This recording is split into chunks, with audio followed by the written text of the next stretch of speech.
back in court. Cardinal George Pell begins the appeal of his conviction on child sexual abuse. We have analysis of the first day in Australia. Ultimate sacrifice. President Donald Trump is in Europe commemorating the anniversary of D-Day. He reads a prayer from one of his predecessors. Sounding the alarm. A conference in the nation's capital talks about the rise in Christian persecution around the world. And walking together. Pope Francis reflects on his trip to majority Orthodox Romania. On EWTN News Nightly for Wednesday, June 5th, 2019.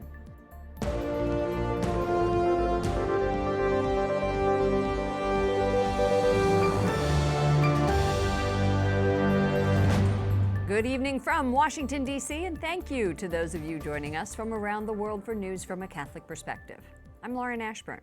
Cardinal George Pell appeared in court today in Australia to appeal convictions on child sexual abuse crimes. He is the most senior Catholic figure to be found guilty of clergy abuse. The 77-year-old was sentenced in March to 6 years in prison. His appeal today and tomorrow will be heard by a three-panel judge.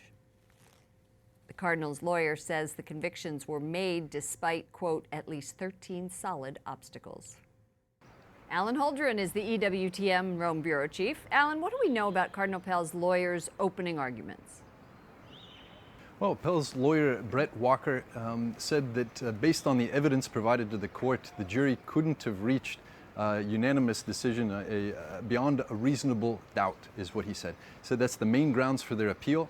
He pointed to the fact that there were 20 witnesses who were on site for the Mass where Cardinal Pell is said to have molested two choir boys, who said that the Cardinal couldn't have or didn't commit these acts. There was also another piece of information that the defense team wanted to provide in Cardinal Pell's defense that they weren't able to because it was in digital form. They wanted to recreate the scene of what the cathedral would have looked like at that point, with all of the people and all of the different moving parts after a major mass, like the one that was celebrated the day that this is said to have taken place.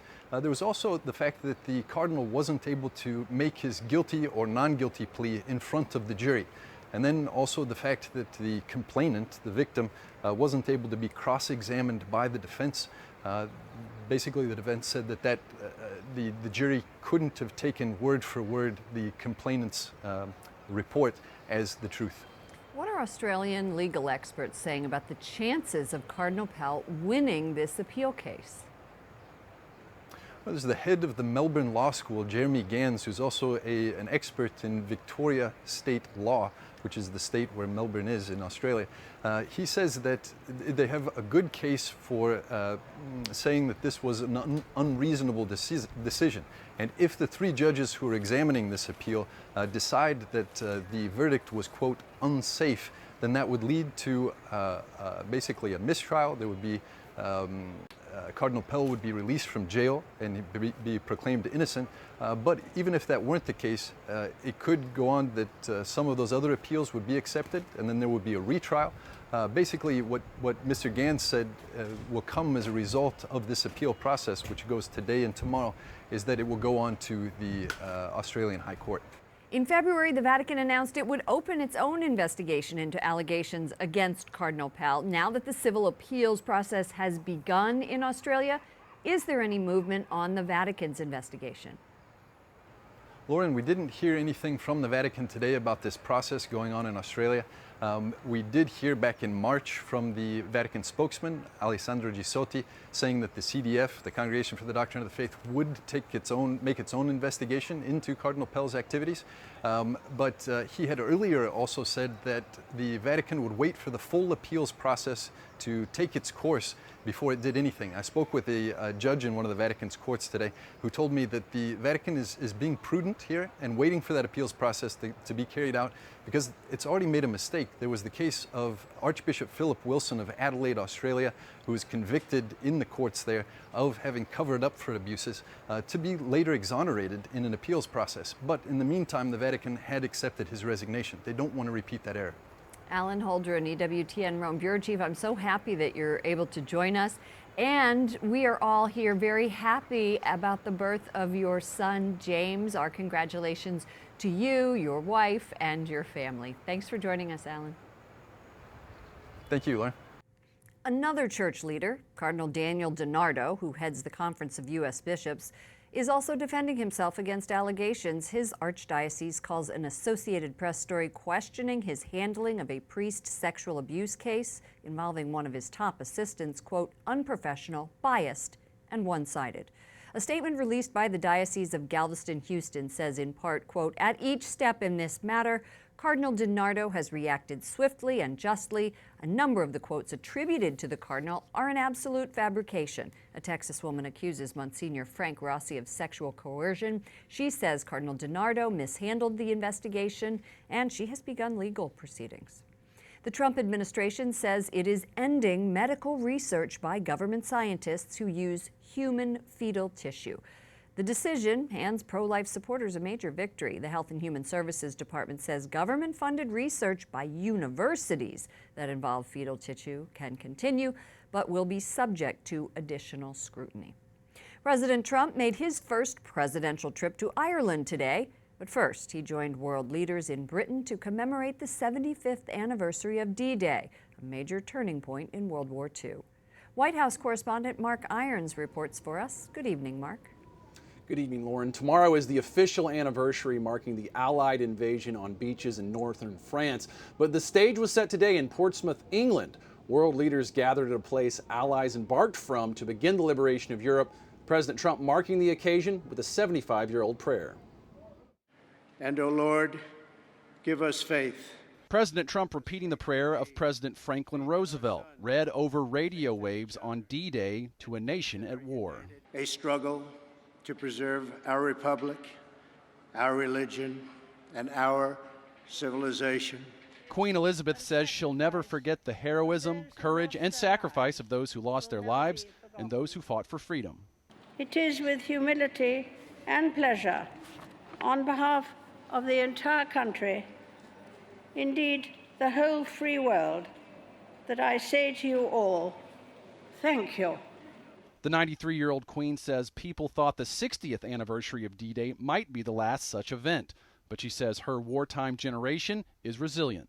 The fate of the world depended on their success. She posed with more than a dozen leaders from around the world for a group picture. Tomorrow, President Trump and many of those same leaders will gather in Normandy to mark the 75th anniversary of the D-Day landings. In between events, the president is spending the night in Ireland, his first official visit to the country. And he's talking to the Prime Minister about everything from the military to trade. I really wanted to do this stop in Ireland. It was very important to me because of the relationship I have with the people and with your Prime Minister. So tomorrow, the president heading to Normandy, where now only a few dozen surviving American D-Day veterans are expected to commemorate the 75th anniversary. The president will also visit a cemetery in France where U.S. servicemen are buried. Lauren? I'll look forward to that coverage tomorrow. Thank you. White House correspondent Mark Irons. President Donald Trump threatens large tariffs if Mexico doesn't do more to stop migration. He's taking a get-tough approach on immigration. But it's another story in the Democratic-controlled House. Capitol Hill correspondent joins us to break it down. Good evening, Jason. Good evening, Lauren. House Democrats vote to protect dreamers. Those are those immigrants brought to the country illegally as children. And the U.S. bishops are praising this vote. But the White House threatens a veto. And without any extra border security money, it's going nowhere here in the Republican-led Senate. Congress has been deadlocked on immigration for decades. But today, Republicans issue a new warning to the president. This is like a giant game of chicken. The president versus Mexico.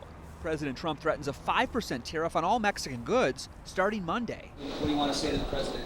I think the president is right in trying to get Mexico to help us. Helping with what they call a crisis at the border. But even Republicans warn the president. I just hope that we are able to move beyond it, honestly. I'd rather not see them imposed.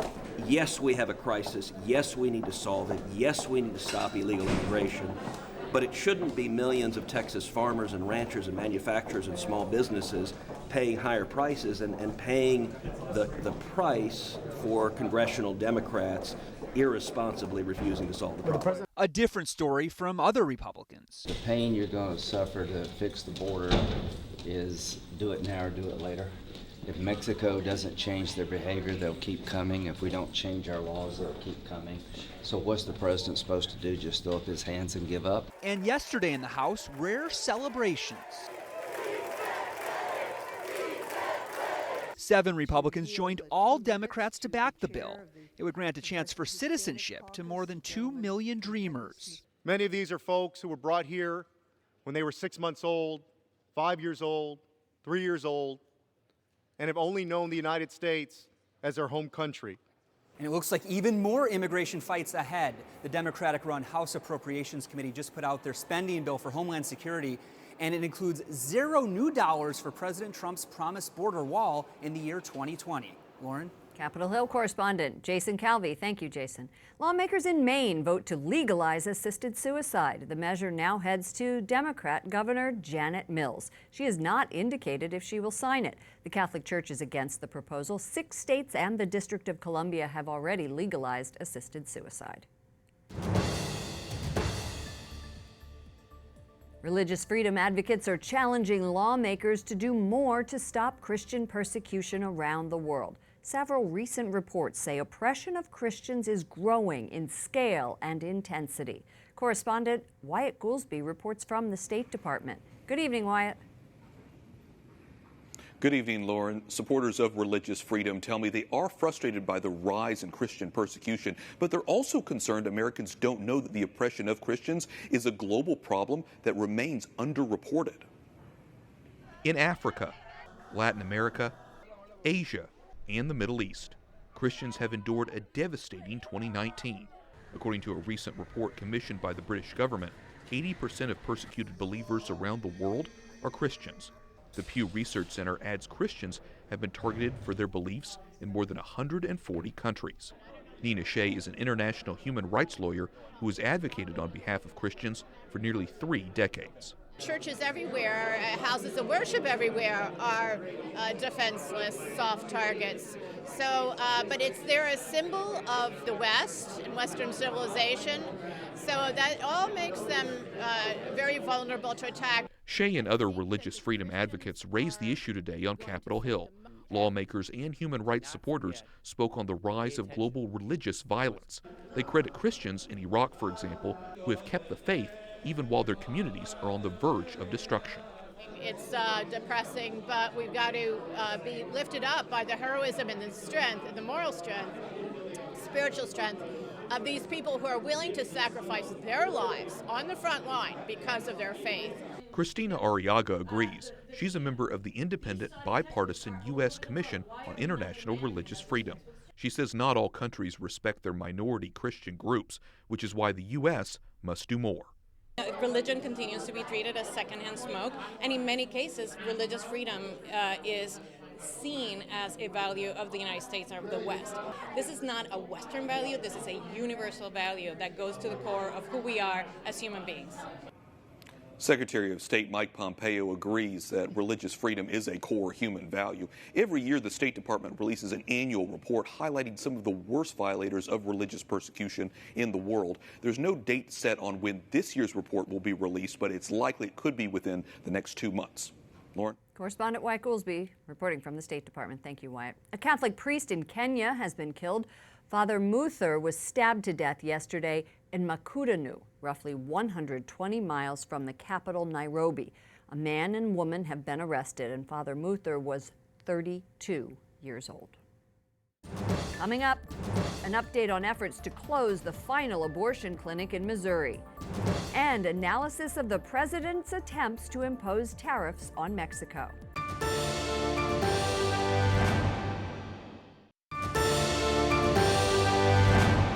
Missouri Missouri's health department director says patient safety should take priority over access to abortion. He was speaking in St. Louis following a hearing on whether or not to keep the state's only abortion clinic open. The health department found multiple violations. The judge has not indicated when he will issue a ruling. Missouri could become the first state without an abortion clinic. Joining me now is Christopher Bedford, editor-in-chief of the Daily Caller, author of The Art of the Donald. Chris, welcome back to our broadcast. Thanks for having me. We have some other abortion news today, pro-life news. Today's announcement by the Trump administration that it's ending medical research by government scientists who are using human fetal tissue puts another piece of the puzzle in place. I'm asking folks who come on the show, is abortion, is this pro-life issue going to be the issue for the 2020 campaign? I don't think it'll be the issue. I think the number one issue is going to be the economy, which is traditionally the issue if people can take care of their families right now. But it will be an issue, especially because it's gotten so divisive amongst the Democrats, with Joe Biden being the only candidate for president and the leading candidate to come out and say that he would support the Hyde Amendment. Now, he's still in favor of repealing it, broadly speaking, especially he said if Roe v. Wade comes under threat from the federal government or from the state governments, then he would be in favor of repealing it. But that sets him apart, and that's going to be a big battle defining some of the Democratic primary. Well, how is it going to impact his candidacy? Is it enough to help him with, I guess, pro-life Democrats, if there are any? There's not too many left, it seems like. And Joe Biden's got a long history as being a moderate, but it's not necessarily deserved, at least from a socially conservative perspective. He led the Obama administration on changing the rules of marriage and that announcement. And he even has been a big supporter so far of what he calls abortion rights. So he is not exactly what Republicans might call a moderate, but it's going to be an issue because the hard left and the Democratic Party is pushing no longer just safe and rare, but based on demand and celebrating it. And up until the moment of birth, as we saw the law pass, the Reproductive Health Care Act in New York. And I saw a young lady leaving my office the other day wearing a T-shirt that said, in sparkling letters, "Now everyone knows I had an abortion." That's a celebration of this, and it's kind of vile. It's extremely vile. I was shocked to see that, and that's infiltrating our culture as this isn't just something we have to do, it's something we celebrate. Okay, I don't even know what to say about that. Let's move on to Mexico. How about that? And tariffs, and talk about the GOP pushback to the president's tariff plan. You wrote The Art of the Donald, and it was a great, fun read that I really enjoyed about the way that he negotiates, and among other things. And I'm wondering if you think this tariff plan to put tariffs of 5% up until, I guess it was October, is a way to force the Mexican government to keep Central Americans from coming into the U.S. is going to work, or even if he'll do it. I think he will do it. And the Senate Republicans have been undermining this, and Senate Democrats as well. The art of the deal is that you don't take the options off the table. You push forward and say that you're going to fight for this thing that you care about. Now, the last administration would consistently take options off the table. If the Mexican government has they've already admitted they've got a porous southern border. They're arresting about 1,000 people on the northern border every day. If we're catching over 4,500 people on that border, they're missing a lot of folks. And meanwhile, cheap labor from Guatemala and El Salvador pouring into American industries helps the Mexican government. It helps their products. They can sell their stuff back to here through U.S. companies. They're getting a big deal out of this, and making the corporations that have really pushed this on both sides of the border, making them pay for it would be great. And it's not going to be vetoed by the Senate, because the Senate can threaten that, as McConnell has. But Kevin McCarthy in the House of Representatives said he won't allow that, and his caucus will vote for it. And that means Nancy Pelosi would have to peel off 55 Republicans in order to win. And that's not going to happen. I don't think so. Okay. Christopher Bedford, always great to talk to you, editor-in-chief of the Daily Caller. Thank you. The Little Sisters of the Poor are headed back to court to fight the Obama-era HHS mandate. They will appear tomorrow in California asking for protection against the law that would end a suit that would end their exemption from the HHS contraceptive mandate. Attorneys general in California and Pennsylvania filed suits saying the sisters should not be exempted. 12 other states joined. Up next, the Pope talks about his trip to Romania, saying there is similarity among all Christian faiths.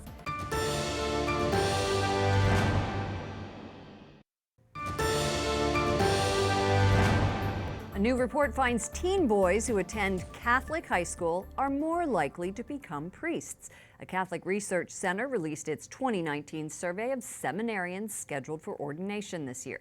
The study, conducted by the Center for Applied Research in the Apostolate at Georgetown University, found that on average, ordinands first considered the priesthood when they were 16 years old. And between 38 and 47% of all responding ordinands attended a Catholic school for at least some part of their schooling. Joining me now by Skype from Charlotte, North Carolina, is Father Matthew Kauth, rector at St. Joseph College Seminary. Father, welcome to our broadcast. Thank you very much. Were you surprised by the fact that 16 was the average age that most seminarians first considered the priesthood? I think if I was not in the work that I am, I might have been a bit surprised, but I find it to be quite consistent with what we've seen. First of all, we have a Quo Vadis retreat here in the diocese we've put on for about 7 years, and that has seen from the ages of 16 to 19, 15 to 19, over 500 young men have come through our retreat in the last 7 years. Wow. The seminary is the same sort of experience. We began the seminary 3 years ago, and going into our 4th year, we'll have over 30 men from our diocese at the college level. Well, you know, this report found that 89% of seminarians who responded say they were baptized Catholic as an infant, and 78% say they were altar servers before entering the seminary. What does that suggest about the role of family and the church family in encouraging and supporting vocations? Quite a bit. Ultimately, the vocation that one receives, of course, is from God, but that's a seed. And that seed has to live in some kind of a bed. The culture in which that can grow, possibly into the fruit of responding to a vocation, depends largely upon the place in which it is laid down, the particular family in which the child is growing. Last month, you celebrated Baccalaureate Mass for 2 of your graduating seminarians. They are going to continue their priestly formation at Mount St. Mary's Seminary in the Cincinnati area in the fall. As they continue their journey, what is your message to not just them, but the future generation of priests? I think I would tell them the very same thing that we took as our motto for the seminary, which are the words that the angel spoke to St. Joseph when he took that first church to himself, in terms of our Blessed Mother and the child Jesus, which were not to be afraid, noli timere. Because ultimately, a young man is staring at the priesthood, which is superhuman. And superhuman also in everything that he's being asked to do. And that's true. He doesn't have the power to be able to do that. Nevertheless, our Lord is the one who commands, and the Lord can command men to walk on water. And by the power of his own word, can change that water into firm ground beneath his feet. Have you felt that the current climate in the Catholic Church right now is affecting whether or not men are going into the priesthood? I think it has raised a lot of concerns with the families of the men going in. What I have found is a huge response of fortitude and courage among the young men. In some sense, they're the ones wanting to respond to the crisis and wanting to do something to defend their mother, the church. And so we have a line in the seminary we've been saying that they're sort of running into the burning building because they want to support her. But the families obviously are asking more questions, and that's fine. One of the great benefits of having the seminary in our own diocese is just that. We know these men, we know their families, they know us. We know the priests that they grew up with, the parishes in which they lived. And so it's all eyes on. Well, best of luck to you, Father Matthew Kauth, rector at St. Joseph College Seminary. Thank you for joining us. It's been a pleasure. Thank you. The Ukrainian Catholic Church in the U.S. has a new leader. Metropolitan Archbishop Boris Gudzak was installed in Philadelphia. The 58-year-old is a native of Syracuse, New York. In 1992, Metropolitan Gudzak helped revive theological training in Ukraine, which had disappeared during Soviet oppression. And finally tonight, Pope Francis says although there are many Christian faiths, they are all based on one baptism. Un luogo che invita ad aprire strade su cui camminare insieme. At his weekly talk to pilgrims in St. Peter's Square, the Holy Father reflected on his trip to the majority Orthodox Romania, saying it is a country that invites everyone to walk together. For all of us here at EWTN News Nightly, to all of you around the world, thank you for watching. I'm Lauren Ashburn. We're going to walk out of the studio together now and out of the control room, but we hope that you keep in touch online. Follow me at Lauren Ashburn on Twitter and at Lauren Ashburn EWTN on Facebook. Good night, and God bless you.